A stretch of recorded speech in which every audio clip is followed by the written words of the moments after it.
महाकारुणी तथागत पुण्यसमृद्ध भगवान बुद्धांनी साध्यात केलेला असा सत्धर्म, धम्मावर आडून असलेला बोधिनी भिक्षुसंघ यांना त्रिवार पंचांग, तसेच परमपूज्य बोधिसत्व डॉक्टर बाबासाहेब आंबेडकर यांना सुद्धा त्रिवार पंचांग आणि उपस्थित असलेले सर्व श्रद्धावान उपासक उपासिका यांना नमस्कार.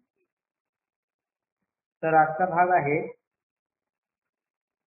5 प्रकरण आहे, अधोगतीचे कारण, दुष्कर्मे अन्न नोहे अशा पद्धतीने म्हटलेलं आहे.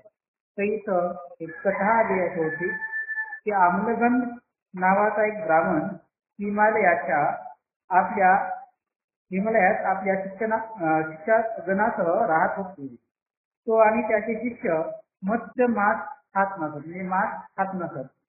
प्रतिवर्षी आपल्या आश्रम सोडून ते क्षार आणि आम्ल पदार्थाच्या शोधात खाली उतरत होते.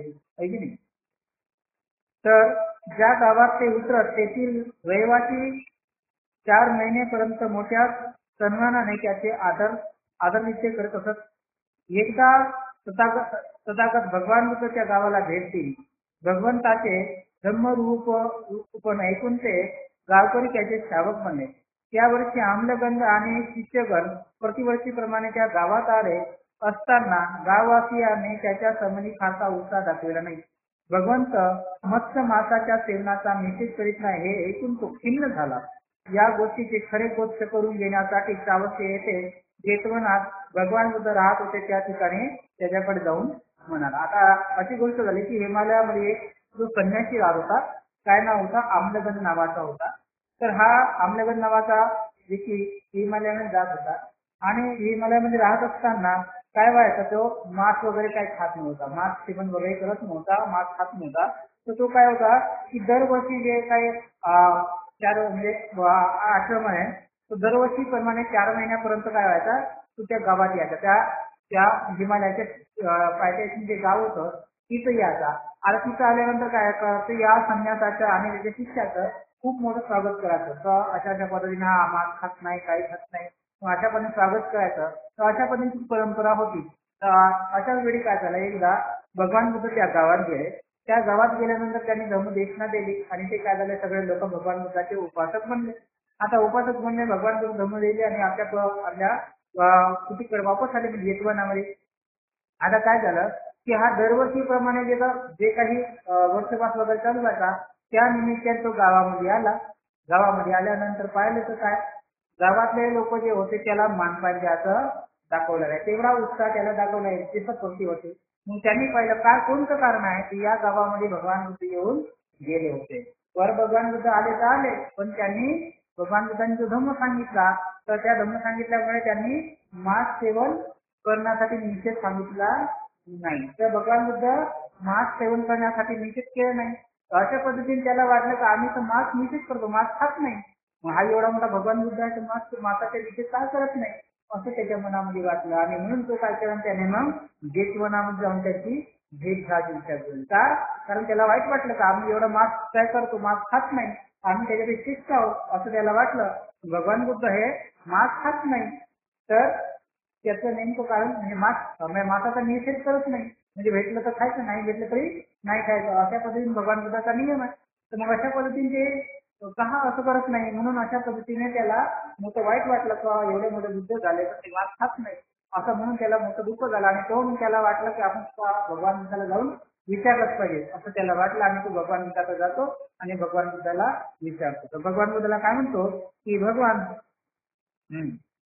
तर तिकडे जाऊन तो म्हणतो, काय म्हणतो की बाजरी, चुंगलीचे दाणे, वाटाणे, खाद्य, पालेभाज्या आणि कंद या कोणत्याही वेगळीचे फळे सुमार्गाने मिळून सेवन करतात, ते आपल्या सुखासाठी सकाळसाठी असत्य भाषण करीत नाही. तर अशा पद्धतीने जे लोक आहेत जे काही म्हणजे बाजरीचे दाणे म्हणा, चुंगली दाणे म्हणा, वटाणे म्हणा, पालेभाज्या म्हणा, कंदमुळं म्हणा असे खातात आणि चांगल्या मार्गाने आचरण करतात आणि आपलं भाषण सुद्धा काय करतात, म्हणजे वाणी कशा करतात, शुद्ध ठेवतात. तर अशा पद्धतीने आपल्या सुखासाठी हे करत असतात. मग परंतु तू तर लोकांना जे काही देतात ते चांगल्या प्रकारचे शिजवले किंवा मसालेदार किंवा स्वच्छ किंवा उत्कृष्ट असे कोणतेही अन्न, तांदळाचे असो, बनवलेले असो, खाद्यपदार्थ असो की तो आम्लगंध खातो. आणि पक्ष्याच्या मांसाच्या निश्चित अन्न खाताना मधवर मांसगंध येण्याचा आरोप येत नाही असेही म्हणतो. आता अशा पद्धतीने भगवान बुद्ध काय म्हणतात, तो संन्यासी भगवान बुद्धाला काय म्हणतो, तर आम्ही अशा पद्धतीने काय करतो, भोजन करतो, म्हणजे जे काही वाटाणे आहे, काही आहे, कसं आहे, पालेभाज्या आहे, अशा पद्धतीने. आणि भगवान बुद्धाला म्हणजे तू तर काय करतो, चांगल्या पद्धतीचं भाग करतात, चांगलं पकवलेलं, चांगलं मसालेदार किंवा चांगलं अशा पद्धतीने सजवले अशा उत्कृष्ट भोजन तू करतो. त्याच पद्धतीने हे सगळं म्हणजे जे काही माणसाला उत्कृष्ट भोजन ताजं तवान या सगळ्या उत्तम पद्धतीचं भोजन काय आहे तू ग्रहण करतो. आणि वरून मातीकरण करतो आणि वरून म्हणतो की आम्हाला आम्लगन नावाचा पदार्थाचा काही दोष लागत नाही. म्हणजे आम्लगन नावाचा दोष लागत नाही. आम्लगन म्हणजे काय, ते असं त्या पद्धतीचं अन्न जे अन्न माणसाला आवश्यक नाही वाटत, म्हणजे जे काही लोक म्हणजे प्रथा बनवून टाकली आहे की हे अन्न माणसं खाल्ले नाही पाहिजे, साधू संत हे खाल्ले नाही पाहिजे असे अन्न राहतात ना. तर अशा पद्धतीचं ते अन्न राहते. तर जसं एक संन्यासी माणूस आहे आणि गृहस्थ माणूस आहे, तर गृहस्थ माणसाला कोणतेही अन्न चालते, मग ते शिजवलेले तेलाचं पकवलेलं हे अन्न ते आहे ना, मांस दूध चालतंय. पण तू संन्यासी आहे, संन्यासी असून सुद्धा तू काय करतो, ते भोजन ग्रहण करतो आणि वरून म्हणतो तुम्हाला आम्लगंधाचा दोष लागत नाही, आहे ना. तसे गृहस्थ अन्न खातात त्याला आम्लगंध. जसं जैन लोक आहेत तर त्यांचं सुद्धा राहत तर त्यांचं सुद्धा काय आहे, त्याच्यामध्ये लसण नाही राहे, कांदा नाही राहे, अशा पद्धतीने आहे ना, अशा पद्धतीचं राहतात. तर त्या पद्धतीचं अन्न त्यांनी खाल्लं पाहिजे असं त्यांची धारणा राहते. तर आता अशा पद्धतीने म्हटल्यानंतर आता भगवान बुद्ध भगवान बुद्ध आता मी तुला विचारतो याचा अर्थ काय. म्हणजे आता भगवान बुद्धाला तो विचारतो की याचा अर्थ काय. ते असे पदार्थ खात असताना सुद्धा जे संन्यासी लोकांना खाणं नाही म्हणजे असे पदार्थ खात असतो तरी पण आम्लगंधाचा मला आरोप लागत नाही असं म्हणतो. याचं कारण काय अशा पद्धतीच्या माणसाने विचारलं. ज्याला तू आम्लगंध म्हणतो ते तरी आहे तरी काय. आता भगवान बुद्धाला म्हटलं नाही की ज्याला तू आम्लगंध म्हणतात आहे की नाही, म्हणजे का तू या पदार्थ आम्लगंध म्हणत नाही, तर मग ज्याला आम्लगंध म्हणतात ते नेमकं आहे तरी काय. अशा पद्धतीने भगवान बुद्धाला विचारल्यानंतर भगवान बुद्ध त्याला उत्तर देतात. काय म्हणतात, जीवहिंसा करणे, टाळणे, बंधने, चौर्य कर्म करणे, असत्य भाषण करणे, अपराधापर करणे, फसवणूक करणे, क्षुल्लक गोष्टीच्या ज्ञान आणि व्यभिचार ही आम्लगंध होत. मास सेवन आम्लगंध नव्हे. तर आम्लगंध म्हणजे काय, जे वाईट आहे, जे शिलाचं पालन करत नाही, अपराध करतात, फसवाफसवी करतात, आहे की नाही, अशा गोष्टीला आम्लगंध म्हणलेला आहे. मांस खाणे म्हणजे आम्लगंध नाही. तर त्यानंतर या जगात जे पुरुष आपल्या उपभोगात संयमरहित असतात, ज्यांना मधुर वस्तूचा लोभ असतो, अपवित्र कार्याशी ज्याचा संबंध असतो, जे विचाराने उच्चेत वादी कपटी असतात, ज्याची वर्तवणूक समजायला कठीण असते, ते आमगंध असतात. मांस सेवन त्याला आमगंधाचा दोष लागत नाही. तर भगवान बुद्ध काय म्हणतात, या जगामध्ये जे सुखरूपाने राहतात म्हणजे सुखी राहतात पण ते आत्मसंयमी राहतात, ज्यांना मधुर सुखाचा काही दोष लागत नाही, मधुर सुखाची आवड राहत नाही आणि आपलं कार्य ते अप्रवृत्त करत नाही, विचाराचाही उच्चेत करत नाही, कपटी राहत नाही आणि वर्तवणूक सुद्धा कपटी ठेवत नाही, अशा माणसाला आम्लगंधाचा दोष लागत नाही.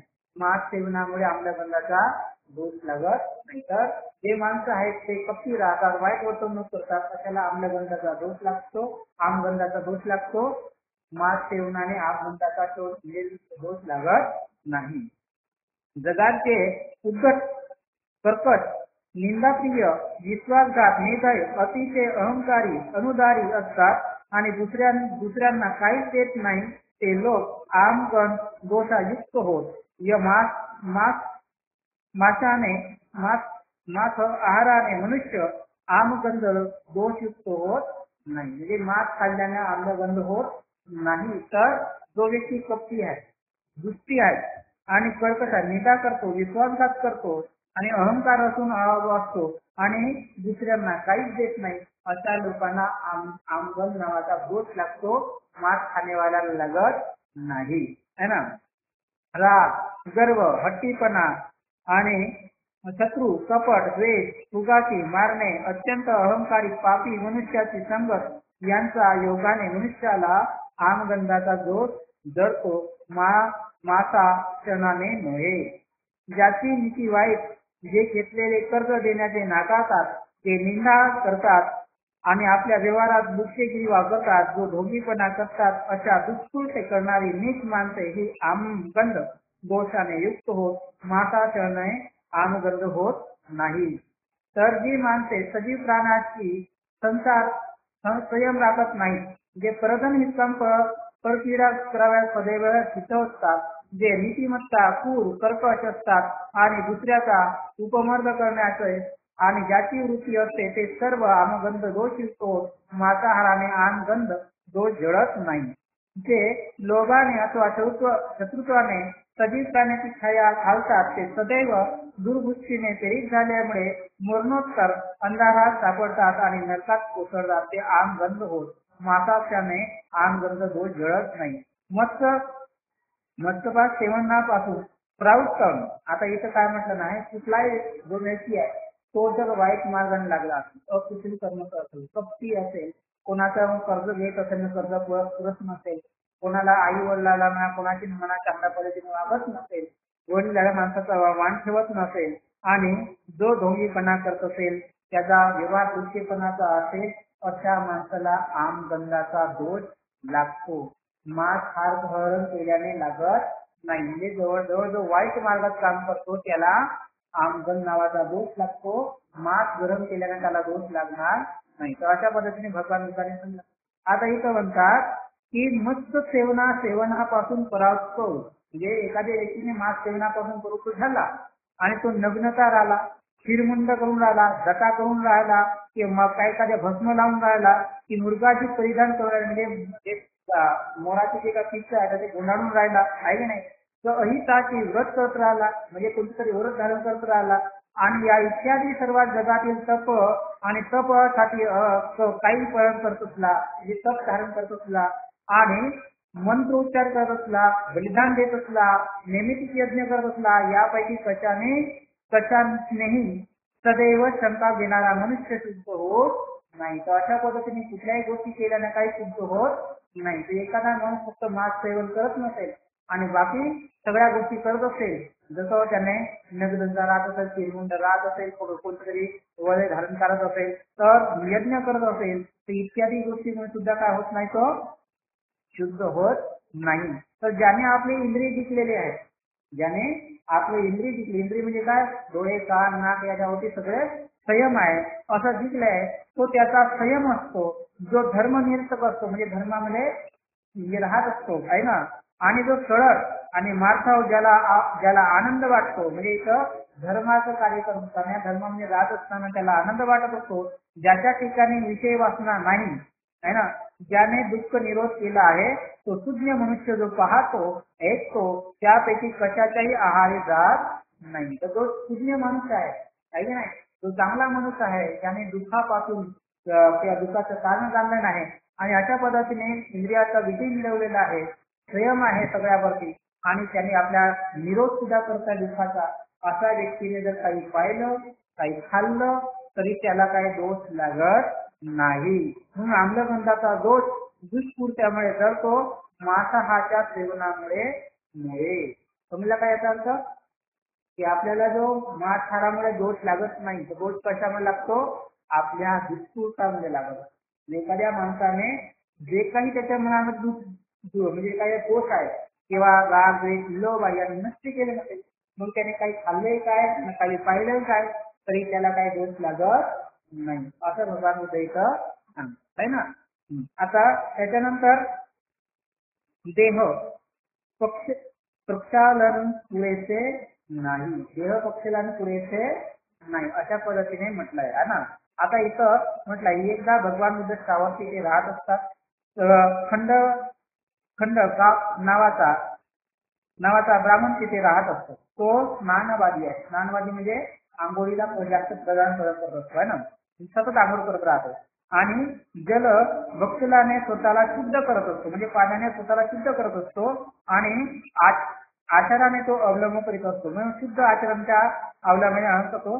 रात्र दिवस स्नान करणे हा त्याचा स्वभावच झालेला आहे. तर तो काय करतो, स्नानवादी ब्राह्मण आहे ना. जो एक ब्राह्मण आहे खंड जात नावाचा जो ब्राह्मण आहे तो स्नानवादी आहे. तो सतत काय करतो, आंघोळ करत असतो.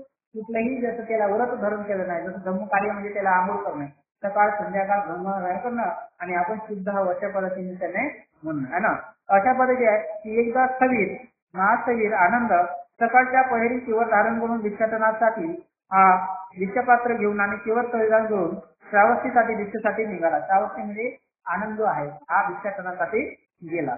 श्रावस्ती फिरून मिळवल्यानंतर भिक्षा खाल्ल्यानंतर तो भगवंताच्या बाजूला अभिवादन करून बसला आणि म्हणाला. तर हा आनंद आहे. श्रावस्ती मध्ये काय झाला, भिक्षाटनासाठी गेला आणि भिक्षाटन केलं, भोजन गरम केलं आणि भगवान येऊन तो बसला आणि म्हणाला. काय म्हणाला की भगवान श्रावस्तीत खंड गात नावाचा स्नानवादी ब्राह्मण असून स्नानाने स्वतःला शुद्ध बनवण्याच्या कर्मात तो मग्न असतो. रात्रंदिवस स्नानापलीकडे त्याला काही दिसत नाही. भगवंतांनी कृपा करुणा करून त्यांना खंडगात ब्राह्मणाची भेट घेतली तर बरे होईल. तर आनंद काय म्हणतो, तो श्रावस्ती म्हणजे असा एक ब्राह्मण आहे, तो स्नानवादी आहे, सकाळ संध्याकाळ स्नानच करतो आणि तो स्वतःला शुद्ध म्हणून समजत असतो.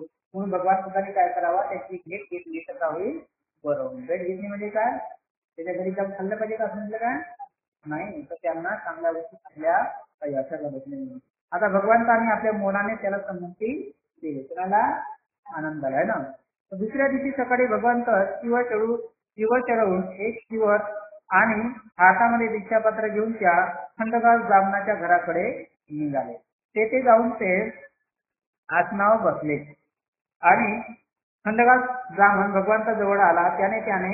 त्याने त्याचे स्वागत केले आणि कुशल प्रश्न झाल्यावर त्याच्या बाजूला बसला. अशा पद्धतीने भगवान बुद्ध त्याच्या घरी गेले आणि घरी गेल्यानंतर त्याने सुद्धा भगवान बुद्धाला आसन दिले. भगवान बुद्ध त्या आसनामध्ये बसले आणि मग त्याने कुशल कर्म विचारल्यानंतर तो त्याच्या समोर जाऊन बसला आणि बसल्यानंतर स्नानापन्न झाल्यानंतर भगवंताने त्याला विचारलं की ब्राह्मणा, लोक म्हणतात तू स्नानवादी असून रात्रंदिवस स्नान करून स्वतःला शुद्ध बनवण्याचा प्रयत्न करीत आहे, हे सुद्धा आहे का? नाही. हे लोक म्हणतात की तू स्नानवादी आहेस, म्हणजे रात्रंदिवस स्नान करतोस आणि स्वतःला शुद्ध म्हणतोस आहे, हे बरोबर, हे खरं आहे का? अशा पद्धतीने म्हटल्यानंतर त्याने म्हटलं तर त्या ब्राह्मणाने म्हटलं, शमना गौतमा हे खरे आहे. शमन गौतमा हे काय आहे, खरं आहे, अशा पद्धतीने म्हणलं. मग हे ब्राह्मणा, स्नान व्रत धरून तू काय मिळवणार आहे, म्हणजे अशा पद्धतीने स्नान व्रत धरून तू काय मिळवणार आहेस, अशा पद्धतीने त्याला विचारलं. गौतमा, हे व्रत कशासाठी आहे? दिवसाचे काही पाप करतो ते त्याच संध्याकाळी मी धुवून टाकतो आणि अशा रीतीने माझ्या स्नान व्रताने मी स्वतःला शुद्ध राखण्याचा प्रयत्न करतो आहे. तर अशा पद्धतीने त्या सांगितलं नाही. तर त्याने काय म्हटलं नाही, जे काही मी दिवसा प्राप्त करतो आहे संध्याकाळी झाल्यानंतर आंघोळ करतो आणि ते पाप काय करतो, धुवून टाकतो. अशा पद्धतीने माझा काय आहे, स्वतःला शुद्ध ठेवण्याचा चालू आहे, अशा पद्धतीने त्याने सांगितलं. आता असं सांगितल्यानंतर भगवान बुद्ध म्हणाले, धर्म हा तगाड आहे, तडाग आहे, तो स्वच्छ व निर्मळ आहे. तर भगवान बुद्धांनी त्याला काय सांगलं की धर्म हा तडाग आहे, तो निर्मळ आणि स्वच्छ आहे. म्हणजे इथं काय म्हटलं नाही की धर्म कसा आहे, तडाग आहे, म्हणजे त्यामध्ये काही डाग नाही, तो निर्मळ आणि स्वच्छ आहे, एवढं भगवान बुद्धांनी सांगितलं. आता असं सांगितल्यानंतर जे या तडागडात निमज्जन करतात ते सर्व धर्मज्ञ आणि सर्वांग शुद्ध होऊन पैरतिलावर जातात. तर भगवान बुद्धांनी काय म्हणतात, धम्म हा तडाग आहे, तडाग याच्याने काही डाग नाही. अशा धर्मामध्ये जर स्नान केलं तर तो स्नान केल्यानंतर त्या धर्मामध्ये निर्जन झाला, तो धर्मज्ञ म्हणतो, म्हणजे त्या धर्मामध्ये राहिला तर तो धर्मज्ञ होतो आणि धर्मज्ञ झाल्यानंतर तो शुद्ध होतो आणि पलीकडच्या तिऱ्याकडे जात असतो, म्हणजे या भवचक्राच्या बाजूनं पुढे जात असतो, मी बाहेर पडतो. अशा पद्धतीने भगवान बुद्धांनी त्याला सांगितलं आणि हे सांगितल्यानंतर यावर तो थंड गाप नावाचा जो ब्राह्मण आहे त्याने म्हटलं, वा छान, शमन गौतमाला आपल्या शरणागत उपासक करा, आजपासून मरेपर्यंत मी आपल्या आशीर्वाद. तर अशा पद्धतीने तो जो ब्राह्मण आहे त्याने म्हटलं की छान, आपण किती सुंदर सांगितलं. अशा पद्धतीने म्हटलं आजपासून मी तुमचा उपासक आहे आणि मरेपर्यंत राहणार आहे, अशा पद्धतीने सांगितलं. अशा पद्धतीने स्नानवादी जो ब्राह्मण होता त्याला भगवंतांनी समजून सांगितलं. तर केवळ स्नान केल्याने माणूस पवित्र राहत नाही. त्याच्यानंतर पवित्र जीवन म्हणजे काय? एकदा चरिता करत असताना आपल्याबरोबर असलेल्या भिक्खूंना अवधेश भगवान बुद्धांनी खाली प्रवचन केले. भिक्खूंनो, पवित्र जीवन हे लोकांना फसवण्यासाठी, त्याची कृपा साधण्यासाठी, काही लाभासाठी, काही कीर्तीसाठी किंवा वादविवादाच्या जटिल प्रश्नातून सुटका करून घेण्यासाठी किंवा लोकांमध्ये आपले नाव व्हावे यासाठी जगायचे नसते. तर भिक्षू शरीर आणि वाणी याचे नियंत्रण करण्यासाठी कोणत्याही प्रकारची अशुद्धता, आसक्ती आणि तृष्णा यापासून विमोचन करण्यासाठी हे पवित्र जीवन जगायचे असते. तर पवित्र जीवन कशासाठी आहे? तर भगवान बुद्ध म्हटलं की इथं लोकांना आपलं नाव मोठं झालं पाहिजे नाही, लोक प्रशंसा केले पाहिजे त्याच्यासाठी नाही, तर लोकांकडून काही वस्तू भेटल्या पाहिजे असं याच्यासाठी नाही, शिवरदानासाठी नाही, भोजनदानासाठी नाही, तर आपल्याला किंवा आपली कीर्ती व्हावी किंवा आपल्याला लाभ किंवा मोठमोठे प्रश्न आपण सोडवले पाहिजे याच्यासाठीही नाही, तर लोकांमध्ये आपला नाव व्हावा अशासाठी नाही, तर त्याच्यासाठी आहे तर आपलं शरीर आणि आपली वाणी हे शुद्ध राज बनवण्यासाठी, आणि या वाणीने आपलं मन शुद्ध करता आलं पाहिजे आणि याला आसक्ती आणि तृष्णा याचे विमोचन करून पवित्र जीवन जगण्यासाठीही पवित्र जीवन असलं पाहिजे. म्हणजे आपल्यातली जे काही आहे, शरीर आहे, मन आहे, याला पवित्र कशासाठी पाहिजे की आपली वाणी, आपलं शरीर, आपलं मन पवित्र करून जे काही तृष्णा आहे नष्ट करण्यासाठी आपल्याला पवित्र जीवन आहे. तर लोकांना दाखवण्यासाठी नाही, लोकांना सांगण्यासाठी नाही, लोकांकडून काही लाभ मिळवून घेण्यासाठी नाही, आपली कीर्ती लोकांना पसरली पाहिजे याच्यासाठी हे पवित्र जीवन नाही आहे. अशा पद्धतीने भगवान बुद्धाने सांगितले. आता त्याच्यानंतर सामाजिक व राजकीय प्रश्नावरील प्रवचने. राजकृपेवर अवलंबून राहू नका. काय म्हणत ना, राजकृपेवर अवलंबून राहू नका. तर भगवान बुद्ध राजगुरा येथील वेळोवेळात कलंदक नावाच्या विहारात राहत होते. त्यावेळी भगवंताच्या विरुद्ध उठलेला देवदत्त पक्ष हा राजा अजातशत्रूने घेतला होता. तर हा देवदत्त होता, हा काय केलं, भगवान बुद्धापासून अलग होऊन आणि आपले काही भिक्षू घेऊन घेतले आणि तो अजातशत्रूच्या आधिपत्याखाली राहत होता. आणि सकाळ संध्याकाळ 500 गळ्याने तो देवदत्त अजातशत्रू देवदत्त आणि त्याच्या शिष्यांना काय करता, अन्न पुरवत होता. आता तेव्हा काही भिक्षू भगवान बुद्धाकडे आले आणि भगवान बुद्धाला वंदन करून शेजारी बसले आणि भगवान बुद्धाला देवदत्ताची वार्ता सांगितली. अशा वेळी सांगितल्यानंतर भगवान बुद्धाने त्या भिक्षूंना म्हटले, राजाच्या कृपेवर खुशामतीची कोणत्याही प्रकारची लाभाची आशा धरू नका. म्हणजे भिक्षू तुम्ही आहे तर राजा कृपाची कोणतीही आशा तुम्ही आपल्या मनात ठेवू नका. जोपर्यंत अजातशत्रू राजा देवदत्ताला सकाळ संध्याकाळी या 500 गाड्या अन्न पुरवत आहे, तोपर्यंत देवदत्ताची अधोगती होत राहणार आहे. सन्मार्गात त्याला प्रगतीची अपेक्षा करणे व्यर्थ आहे. तर अशा पद्धतीने हा देवदत्ताच्या अधिपत्यावर जोपर्यंत आहे तोपर्यंत याची काय प्रगती होणार नाही, अधोगती होत राहील. अशा पद्धतीने भगवान बुद्धांनी सांगा. भिक्षूंनो, ज्याप्रमाणे कुत्र्याच्या नाकावर काळीच सुरधून ठोकले तर तो कुत्रा आधीच पिसाळतो, तर अशा पद्धतीने कुत्र्याचं नाक आहे. त्या कुत्र्याच्या नाकाला जर आपण असं काहीतरी टोचलं तर तो कुत्रा काय करतो, आणखी पिसाळतो आहे ना.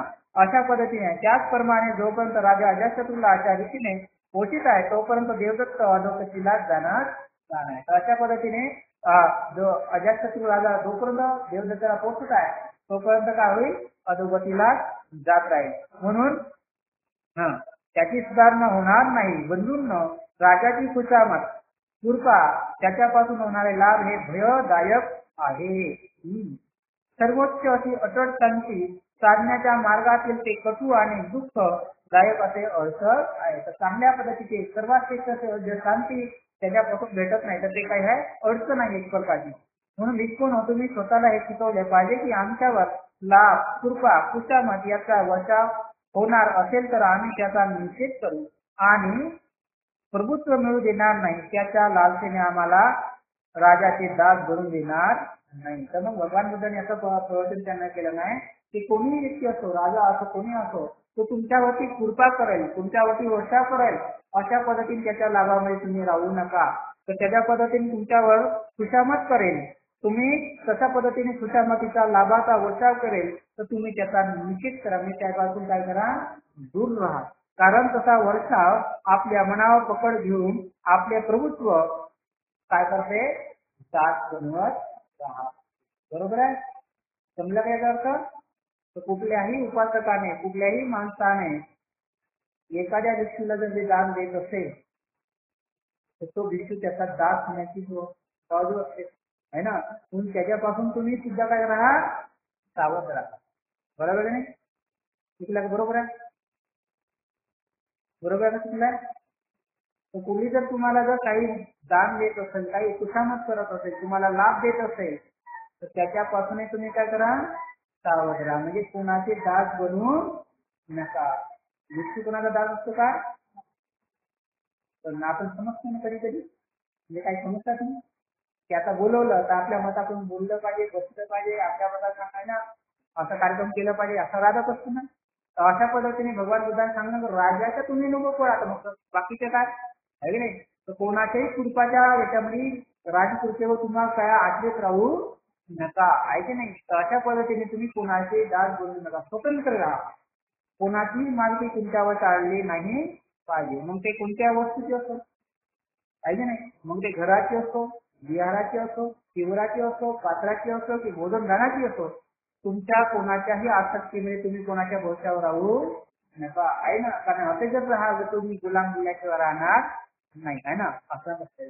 तर अशा पद्धतीने राजकृपेवर राहू नका. आता त्याच्यानंतर राजा धार्मिक असेल तर त्याची प्रजाही काय होते, धार्मिक. तर राजा कसा असला पाहिजे, धार्मिक असला पाहिजे. एकदा भिक्षू नाव देखील भगवान म्हणाले, भिक्षू जोपर्यंत राजा धर्मशील नाही तोपर्यंत त्याचे प्रधान आणि कर्मचारी धर्मशील होऊ शकत नाही. प्रधान आणि कर्मचारी अधार्मिक झाले की ब्राह्मण आणि गृहस्थही अधार्मिक होतात. ब्राह्मण आणि गृहस्थ हे धर्मरहित झाल्यावर नगरवासी आणि ग्रामवासी हे धर्मरहित असतात. आता राजा जर धार्मिक नसेल तर प्रजाही धार्मिक होत नाही. प्रजा म्हणजे कोण, त्याचे कर्मचारी आहेत, प्रधान आहेत, हे काय धर्मशील होत नाही. आणि ते धर्मशील नाही झाले तर त्याच्या अधिपत्यामध्ये राहणारे जे काही कर्मचारी आहेत ते सुद्धा काय होतात, अधार्मिक होतात. आणि ते अधार्मिक झाल्यानंतर मग ब्राह्मणही आणि क्षमणही काय होतात, अधार्मिक होतात. आणि अधार्मिक झाल्यानंतर गृहस्थही, आणि मग काय अधार्मिक झाल्यानंतर गृहस्थही काय होतात, अधार्मिक होत असतात. आणि गृहस्थ अधार्मिक झाले, नगरवासी झाल्यानंतर सर्वच काय होतात, धर्मरहित होतात. अशा पद्धतीने राजाच नाही तर सगळे लोक काय होतात, अधर्मपायी होतात. परंतु जेव्हा राजा धार्मिक असेल तेव्हा भिक्षू, त्याचे प्रधान, त्याचे कर्मचारी धार्मिक होतात. जेव्हा राजा आणि त्याचे प्रधान कर्मचारी धार्मिक असतात तेव्हा ब्राह्मण आणि श्रमणे हे सुद्धा धार्मिक होतात. आणि जेव्हा ब्राह्मण आणि गृहस्थ हे धार्मिक असतात तेव्हा नगरवासी आणि ग्रामवासी हे धार्मिक होत असतात. तर अशा पद्धतीने राजा जर असला तर त्याचे कर्मचारी म्हणजे त्याचे प्रधान विधान मंत्री हे सुद्धा काय होतात, धार्मिक होतात. ते धार्मिक झाल्यानंतर मग ब्राह्मण संन्यासी हे सुद्धा काय होतात, गृहस्थ ब्राह्मण हे सुद्धा काय होतात, धार्मिक होतात. आणि धार्मिक झाले का मग काय होतात, नगरवासी जे प्रजा आहे ते धार्मिक होत असते, त्याचे नगरवासी. तर अशा पद्धतीने राजा धार्मिक आहे तर सगळे धार्मिक होत असतात. म्हणून तशा पद्धतीने गुराचा तांडा नदीला ओळखताना त्याच्यामध्ये वयोवृद्ध असलेला चुकला की त्याच्याबरोबर सगळेच ही चुकतात. आणि माणसामध्ये सुद्धा तेच झालं. तर अशा पद्धतीने जसं काही ढोळाला कळप असतो, काही ढोळाचा कळप असल्यानंतर नदी ओलांडण्याची असते, तर त्याच्या समोर जो वयोवृद्ध बैल असतो तो जर चुकला तर त्याचे पाठोपाठ काय होतात, सगळे गुरढोळं चुकत असतात. तशाच पद्धतीने माणसाचं सुद्धा तसंच आहे. माणसाचा जो प्रमुख आहे तो जर वार मार्गाला लागू लागला तर इतरही त्याच्याप्रमाणे चुकीच्या मार्गाने जात असतात. म्हणून त्याचप्रमाणे राजाने जर कुमार्ग धरला तर त्याच्या राजाला हानी पोहोचते. गुरे नदी ओलांडताना जशी म्हणजे गुरेढाळ ओळखताना जर सरळ मार्गाने गेले तर त्याच्यासोबत इतरही सावकाश सरळ मार्गाने जात असतात.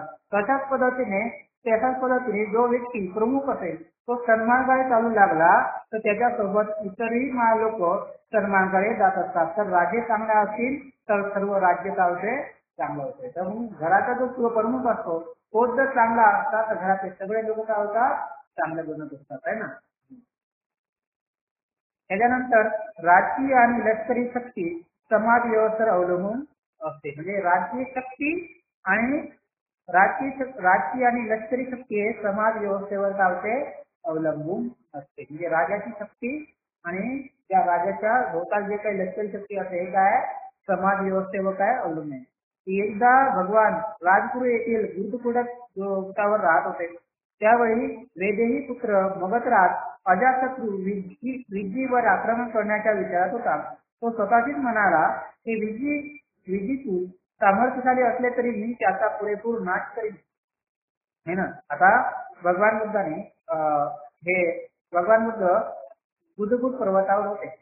पण हा अजातशत्रू होता. हा अजातशत्रूच्या मनामध्ये काय होतं जे काय होतं की विज्जी लोक असतात त्या विज्जी लोकांवरती आक्रमण करायचं. पण विज्जी लोक शिवाय सामर्थ्यशाली होते आणि त्याला सहसा त्याच्यावरती विजय मिळवणं काय आहे मग हा एवढा मोठा राजा होता पण तेवढ्या लोकांवरती ज्याला विजय मिळवणे काय होतं कठीण जात होतं. म्हणून त्याने काय म्हटलं की त्याने आपल्या एका ब्राह्मणाला वर्षकार ब्राह्मणाला सांगितलं की मला विजयी लोकांवरती काय करायचं आहे विजय मिळवायचा. त्याचा पुरेपूर नष्ट करायचा त्याच्यावर ताबा घ्यायचा आहे. म्हणून तू काय कर मगधचा देशाचा जो मुख्य म्हणजे जो वर्षकार ब्राह्मण असतो त्याला तो जास्त तू सांगतो तो जातो की इकडे ये आणि इकडे येऊन तू भगवान बुद्धाकडे जा आणि भगवान बुद्धाकडे नम्रतेने त्याला वंदन कर आणि त्यांना विचार तुमची प्रकृती ठीक आहे ना आपले स्वार्थ ठीक आहे ना सुख आरोग्य सगळं उत्तम आहे ना अशा पद्धतीने विचार आणि त्यानंतर विचारल्यानंतर त्याला विचारल्यानंतर मगधचा राजा अजातशत्रू हा वज्जीवर आक्रमण करण्यास उत्सुक आहे. तर वज्जीचे लोक हे किती सामर्थ्यशाली आहेत तर त्याचा पुरेपूर नाश करण्यासाठी त्यांचा विचार आहे. तर अशा पद्धतीने अजातशत्रूने त्याला हे सांगितलं आणि अजातशत्रू पुढे म्हणाला की भगवान जे काही सांगतील ते भविष्य होईल आणि ते नीट लक्षात ठेव आणि ते मला शब्द न शब्द निवेदन करून निवेदन कर कारण भगवान बुद्ध कधी खोटं बोलत नाही. तर अशा पद्धतीने अजातशत्रूने सांगितलं तू भगवान बुद्धाकडे जा आणि भगवान बुद्धाला सांग तो अजातशत्रू हा विजयी लोक आक्रमण करतात पण त्यांना आक्रमण करत आहेत तर हे विजयी लोक आक्रमणाचा विचार आहे. तर पण ते विजयी लोक असं सांगितल्यानंतर ते भगवान बुद्ध काय सांगतात या गोष्टीवरती काय कर पूर्ण लक्ष ठेव आणि भगवान बुद्ध जसं सांगतात तसं येऊन मला सांग कारण भगवान बुद्ध हे भविष्य जाणणारे आहेत आणि ते कधी न खोटं बोलणारे आहेत. अशा पद्धतीने म्हणून त्याने आपल्या वर्षकर ब्राह्मणाला पाठवलं आणि अशा पद्धतीने पाठवल्यानंतर तो राजाचे शब्द ऐकून त्याने ठीक आहे म्हणून त्याने आपल्या अनेक उत्कृष्ट रथाला जोडून तो बुद्धकूट पर्वताकडे गेला. आपले सैन्य जे काय आहे ते घेऊन गेले आणि तिथे पोहोचल्यानंतर भगवान बुद्धाला कुशल प्रश्न विचारले आणि राजाच्या आज्ञाप्रमाणे त्याने सगळं काही विचारलं. कुशल कर्म आहे कसं आहे तब्येत ठीक आहे काय आहे शरीर स्वास्थ्य ठीक आहे असे सगळे विचारल्यानंतर त्यावेळी सवीर आनंद भगवान बुद्धाच्या मागे बसलेला होता आणि मागे बसल्यानंतर भगवान बुद्धा त्याला म्हणलं की वज्जी तर बघा अजातशत्रूला जो प्रश्न आहे त्याने भगवान बुद्धाला विचारला पण भगवान बुद्धांनी त्याला काही सांगितलं नाही. तर मग भगवान बुद्ध आनंदाला सांगतात की आनंदा वज्जी वारंवार सार्वजनिक सभा भरवतात हे तू ऐकले आहेस काय. भगवान बुद्ध आनंदाला सांगतात की आनंदा वज्जी लोक सारखे सार्वजनिक सभा भरवतात तू ऐकले आहेस काय ऐक नाही. आनंदाने उत्तर दिले हो भगवान मी ऐकलंय.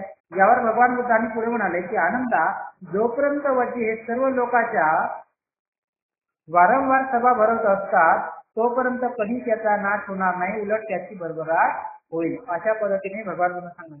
आनंदा जोपर्यंत वज्जी एकोप्याने एकत्र राहतात एकोप्याने उभे ठाकतात एकोप्याने आपापले उद्दिष्ट कार्य करतात जोपर्यंत कोणतेही उद्दिष्ट मान्य झाल्याशिवाय तदनुसार वर्तन करीत नाही आणि ज्या उद्दिष्टाला एकदा सर्वसामान्य मंच मिळाले ते वरज्य समजतात आणि गत काळात जे वजीपुराने जे नियम केले आहेत त्या नियम परंपरेप्रमाणे आचरण करतात. म्हणजे ते सभा वारंवार भरतात पण त्या सभेमध्ये जे काही निर्णय झाला त्या निर्णय एकमताने घेत असतात आणि ते एकमताने निर्णय घेतल्यानंतर मग त्याला कधी सोडत नाही. अशा पद्धतीने ते आचरण करतात. जोपर्यंत हे वज्जी लोक आपल्या वृद्धांना मान देतात आणि अशा पद्धतीने आचरण करतात, वृद्धांना मान देतात, त्यांची वाह करतात, त्यांचा आदर सत्कार करतात, त्यांचा सल्ला सलमत ऐकतात, आपले कर्तव्य मानतात, तोपर्यंत त्याच्या कुळातील कोणत्याही स्त्रीला अथवा कन्येला ते बळजबरीने दाबून घेत नाही, वर्चस्व वाढत नाही आणि सामर्थ्याच्या जोरावर तिचे अपहरण करत नाही. जोपर्यंत वज्जी धर्माला मान देतात आणि त्याचे परिपालन करतात, तोपर्यंत आनंदा वज्जी कुळाची अधोगती होणार नाही. उलट त्याची भरभराट होत राहील आणि कोणीही त्याचा नाश करू शकणार नाही. अशा पद्धतीने त्यांना सांगा. कारण जोपर्यंत वज्जी प्रजातंत्रावर विश्वास ठेवतील, प्रजातंत्राप्रमाणे वाचरण करतील, तोपर्यंत त्याच्या राज्य आराला संकट स्पर्श करू शकणार नाही, असे भगवान बुद्धांनी सांगितलं. तर म्हणजे तात्पर्य काय आहे, जे प्रजातंत्रावर विश्वास ठेवून प्रजातंत्राने जे त्यांनी एकत्र राहिले, तोपर्यंत कोणीही त्याचा नाश करू शकणार नाही, हे भगवान बुद्धाने सांगितलं आहे ना. नंतर भगवंता वस्त्रकाराचा उद्देश म्हणाला, हे ब्राह्मणा, मी वैशाली येथे वज्जी कुळात राहत असताना त्यांना कल्याण या वरील अटी कशा आवश्यक आहे ते मी त्यांना सांगितलेल्या आहेत. म्हणजे अशा पद्धतीने तुमचं कल्याण कशामध्ये आहे मी त्यांना या सगळ्या गोष्टी त्यांना शिकवलेल्या आहेत. तेव्हा तो ब्राह्मण म्हणाला, तर मग वज्जी जोपर्यंत या वहिवाटीने परिपालन करीत आहेत, तोपर्यंत त्याची अधोगती न होता त्याचे कल्याण उद्दिष्ट होणार असे आम्ही मानाचे. तर हे गौतमा, मगधचा राजा वज्जीचा पडाव करता येणार नाही असे तुझे म्हणणे दिसते, असे बोलून वस्कार उठून राजगुरू येथे आपल्या राज्याला भगवानाचा सांगून तो निघून गेला.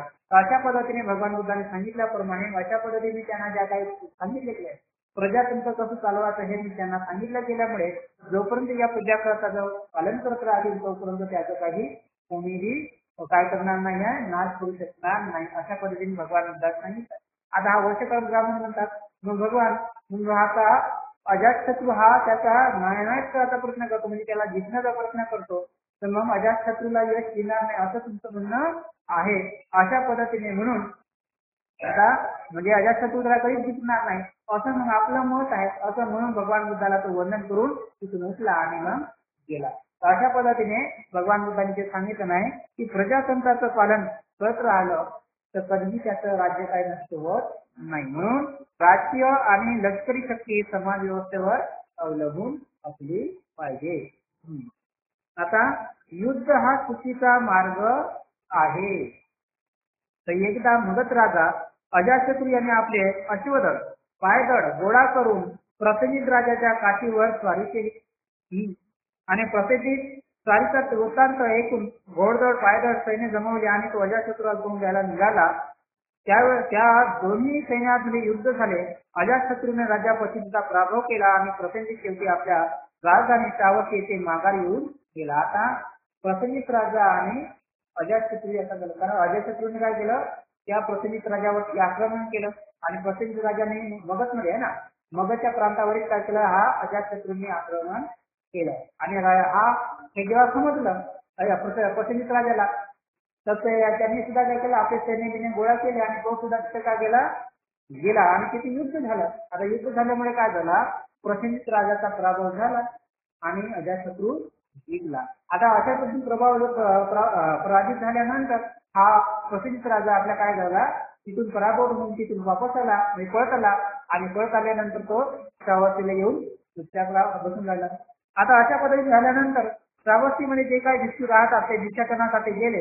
त्यांनी भगवान बुद्धांना दोन राजाचे युद्ध आणि प्रसेनजित राजाचे माघाराचे युद्ध असं त्यांना सांगितलं. आता जो ते भिक्षू श्रावस्तीमध्ये भिक्षाटनासाठी गेले त्यांनी हे जे काही घडलं ते भगवान बुद्धाला येऊन सांगितलं. या राजा प्रसेनजित आणि अजातशत्रूचं युद्ध झालं आणि प्रसेनजित राजाचा पराभव झाला हे येऊन सांगा. तेव्हा भगवान बुद्धाने भिक्खू काय म्हणाले, काय म्हणलं, भिक्खूनो. त्या भगवान बुद्धाने काय म्हणलंय, भिक्खूनो, मगधचा राजा अजातशत्रू म्हणजे जगातील साऱ्या दुष्टपणाचा ठेवा आहे. उलट राजा प्रसेनजित हा जगातील चांगुलपणाचा मित्र आहे. म्हणजे हा अजातशत्रू कसा आहे, दुष्टपणाचा हेवा आहे आणि राजा प्रसेनजित कसा आहे, चांगल्या लोकांचा मित्र आहे. सध्या तरी प्रसेनजित राजाला पराभूत मनुष्य म्हणून लुपात रात्र काढावी लागणार आहे. तर सध्या काय आहे, पराभव म्हणून त्याला सुखी. पण आता काय, दुष्ट राजा आहे तो जिंकलेला आहे आणि चांगला राजा काय आहे, हारलेला आहे. पण आता त्याला सध्या पराभवामध्ये काही दिवस काढावा लागेल, दुःखामध्ये काही दिवस काढावा लागेल. अशा पद्धतीने विजयातून देश जन्माला येतो. म्हणजे विजयातून देश उत्पन्न होतो. गीताला दुःख काळ पडावा कंटावा लागतो. गीताला दुःख काळ कंटावा लागतो. परंतु जो शांत आहे आणि क्रोधरहित आहे तो सुखात राहतो. कारण अशा माणसाचा गावी जय आणि पराजय याची वार्ताच नसेल. तर जो कोणी क्रोधरहित माणूस आहे, जो जितायला आहे, अशा पद्धतीने जो व्यक्ती द्वेषी आहे तो जिंकलाही असेल, तो विजयी झाला असेल तरी त्याचं काय कसं आहे, दुःखात जात असतं. आणि जो व्यक्ती शांत आहे, स्वभावाने क्रोधरहित आहे, असा व्यक्ती अशा पद्धतीने सुखामध्ये राहत असतो. कारण काय आहे, त्याला जय आणि पराजयाचा काही चिंता राहत नाही. पुन्हा असे घडलं, पुन्हा अशी घडली, कशी घटना घडली, काय झालं, पुन्हा त्या दोन राज्यामध्ये युद्ध झाले आणि पुन्हा युद्ध झाल्यामुळे कौशल राजा पद्धती आणि अजातशत्रूचा पराभव झाला आणि त्याला जिवंत पकडे. आता अशा पद्धतीने काय झालं की पुन्हा त्यांनी दोघांचं युद्ध झालं, प्रचलित राजा आणि अजातशत्रू. मग त्यांनी काय केलं, अजातशत्रूला जिवंत पकडले, अजातशत्रूचा पराभव झाला. तेव्हा राजा प्रसिद्धीने स्वतःशीच विचार केला की मी याच्या वाटेला गेला नसता नाही, हा माझा पुतण्या असूनही मला त्रास देतो. आता प्रसिद्ध राजाने काय म्हटलं नाही, या अजातशत्रूच्या वाटेला मी गेला नाही, हा माझा पुतण्या लागून सुद्धा हा काय करतो, मला त्रास दिला आहे. आणि आता मी त्याचे सर्व सैन्य, हत्ती, घोडे, रथ आणि पायदळ ताब्यात घेतो. त्याला केवळ आपल्या जीवानीची सोडून दिले तर. आणि त्याप्रमाणे प्रसिद्ध राजाने केले. तर अशा पद्धतीने त्या प्रसिद्ध राजाने काय केलं की हा माझा पुतण्या लागत असून याने मला काय दिलं, त्रास दिला. मी उलट याला काही त्रास दिलेला नाही, पण याने मला त्रास दिलेला आहे. म्हणून मी आता काय करतो, त्याला मारत नाही. मी काय करतो, त्याचे सैन्य, घोडं, सैनिक सगळ्यात ठेवून देतो आणि मग त्याला जीवानीची सोडून देतो. अशा पद्धतीने त्याला म्हटलं. आता प्रसंगिताचे आता पुन्हा श्रावस्ती भिक्षाटनासाठी काही भिक्षुक गेले, त्यांनी पुन्हा ही प्रत वार्ता भगवान बुद्धाच्या कानी आणून सांगितली. आता दुसरं पुन्हा तसंच झालं, हा युद्ध झालं. आता यावेळी प्रसंगित राजाचा विजय झालेला आहे. यावर भगवान म्हणाले की माणूस चांगल्या स्वार्थासाठी दुसऱ्याला लुटतो, परंतु जेव्हा दुसरे त्याला लुटतात तेव्हा तो लुटला गेलेला मनुष्य परत दुसऱ्यांना लुटण्याची इच्छा करतो. आता काय म्हणलं नाही, चांगले माणसं, जो माणूस स्वार्थासाठी दुसऱ्याला लुटतो आणि स्वार्थासाठी लुटल्यानंतर जो लुटलेला माणूस आहे पुन्हा तो दुसऱ्यांना लुटला आहे, पण त्याला लुटण्यामध्ये त्याला इच्छा धरत नाही, काळ धरत नाही. म्हणून पुन्हा त्याला लुटलं आहे, पण त्या लुटलेल्या माणसाबद्दल पुन्हा काही द्वेष पकडत नाही, है ना. जोपर्यंत पापाचे फळ पक्व झाले नाही तोपर्यंत मूर्खाला सदैव वाटते की मला पाहिजे ते सर्व सुवर्ण संधी आता येणार. अशा पद्धतीने मूर्ख लोकांना काय वाटते, तर जोपर्यंत आपलं पाप पुण्य झालेलं नाही, जोपर्यंत त्याला फळ भेटलेलं नाही, अशा मूर्खाला वाटतंय की आता आपण पाप करत आहोत, आपल्याला काय होईल की आपल्याला सुवर्ण संधी भेटत आहे. म्हणजे पाप केल्यानंतर सुवर्ण संधी असं त्याला भेटत आहे. तर जोपर्यंत त्याचा पाप परिपक्व होत नाही, अशा मूर्खाला तोपर्यंत वाटतंय की आता आपल्याला चांगलं फळ भेटत आहे, पाप करता नाही. परंतु जेव्हा कर्माचे फळ भोगायची वेळ येते तेव्हा केल्या पापाबद्दल त्याला काय वाटते, भय वाटते. आणि पाप केल्यानंतर जेव्हा त्याचं फळ भेटते तेव्हा त्याला भय वाटत आहे. म्हणून हिंसकाला त्याची हिंसा करणारा कोणीतरी, म्हणजे हिंसा करणारा कोणीतरी हिंसा करणारा त्याला भेटतो. गीतेला कोणीतरी त्याला जिंकणारा भेटतो. निंदकाला कोणीतरी निंदक भेटतो, आहे ना. अशा रीतीने कर्मविपाकाने जो मनुष्य दुसऱ्याला लुटतो त्यावर आपण स्वतः लुटण्याची पाळी सुद्धा येते. तर जो दुसऱ्याला लुटतो त्यालाही लुटणारा कोणीतरी भेटत असतो. अशा पद्धतीने सांगितलं गेलं नाही, युद्ध हा चुकीचा मार्ग आहे. म्हणजे कोणाला विजय प्राप्त करण्याच्या मनामध्ये आपल्या मनात सुरू नका. शांती स्थापन करणाऱ्या देशाची कर्तव्ये. तर ज्यांना शांती स्थापन करण्याच्या त्याची काय कर्तव्य आहे हे आपल्याला. तर जेव्हा देशा शांती स्थापन करण्याची सत्ता मिळतो त्यावेळी जित्यावर गुलामगिरी लादण्याचा नसला तरी त्याच्या अधिकाधिक मानदंड करण्याचा अधिकार सांगू लागतो. या विषयावर बुद्धाचे मत अगदी वेगळे आहे. त्याच्या मते मते शांती स्थापन करणे याला काही अर्थ असेल तर जेत्याच्या शांततेच्या काळात जेत्याच्या कल्याणासाठी उपयोग करणे हे त्याचे कर्तव्य ठरते. या विषयावर बुद्धाने विष्णू नाव देशून म्हटलेले आहे. तर एखाद्या व्यक्तीने युद्ध केलं जिंकलेलं आहे, पण त्याला शांती स्थापन करण्यासाठी काय करण्याचं आहे, तो लोकांना काही गुलामगिरी करायला सांगत नाही, पण आपला अधिपत्य गाजवत राहतो. तर अशा पद्धतीने अधिपत्य गाजवत असताना त्याला सुद्धा तर शांत स्थापन करायचं असेल तर त्यांनी काय केलं पाहिजे हे भगवान बुद्ध विष्णूंना सांगत असतात है ना. म्हणून युद्ध विधीत प्रागत झालेल्या माणसाने युद्धविराम झाल्यावर आपल्या अंगाच्या रुजता अनुग्रह व पूर्ण वाणी आणि उद्धटपणा विरहित दारू या गुणाचा आविष्कार केला पाहिजे.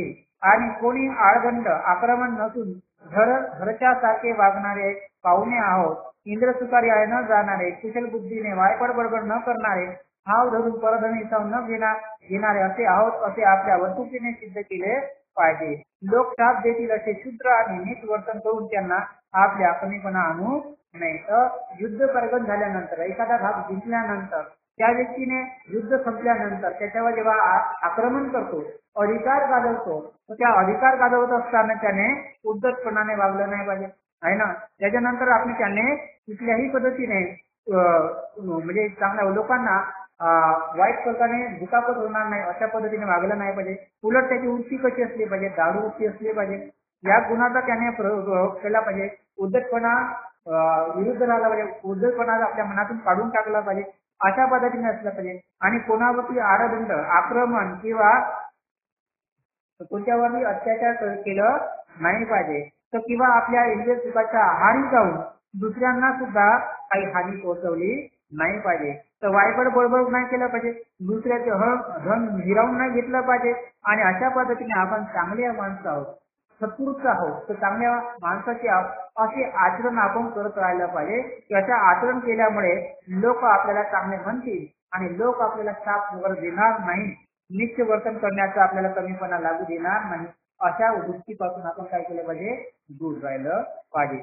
सर्व प्राणी मात्राच्या सुख समृद्धीसाठी आणि शांतता लाभण्यासाठी प्रयत्न केला पाहिजे. सबळ असो दुर्बळ असो, लहान असो मोठे असो, सर्व प्राण्याच्या सदैव चांगल्यासाठी त्याने केलं पाहिजे.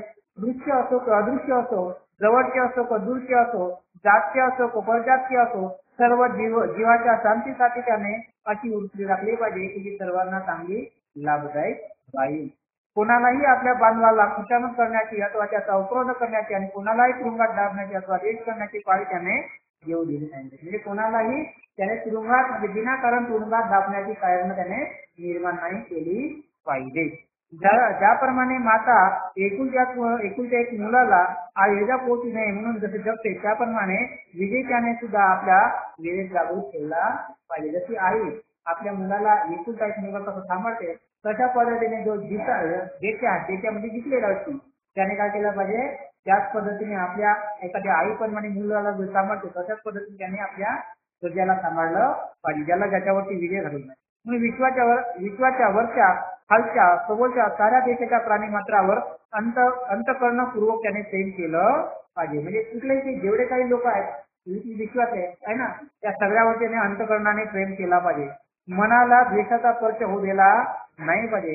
कोणत्याही प्रकारे दुसऱ्याच्या अंतःकरणात शत्रुताची भावना निर्माण होऊ नये असे त्याने कोणतेही कृत्य करू नये. म्हणजे तुम्ही उभे असताना, चालत असताना, बसत असताना आपल्या संपूर्ण मानसिक सामर्थ्याने असा विचार करीत राहा की हा ब्रह्मविहारच आहे. तर अशा पद्धतीने ज्याने जिंकलेला आहे. म्हणजे आता इथं भगवान बुद्ध काय म्हणतात की कोणत्या प्रदेशात जिंकणं तर चांगली गोष्ट नाही, युद्ध करणं चांगलं नाही, पण तुम्ही आता केलेला आहे, चांगल्या गोष्टीसाठी केली, आपल्या युद्ध केलं, प्रभाव केला आणि त्याला जिंकला.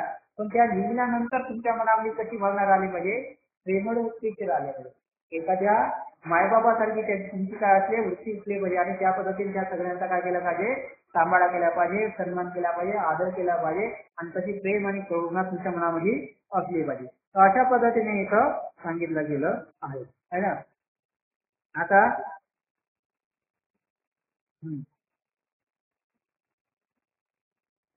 ठीक आहे. आता हा पहिला तुमचा ठीक आहे, आता आपण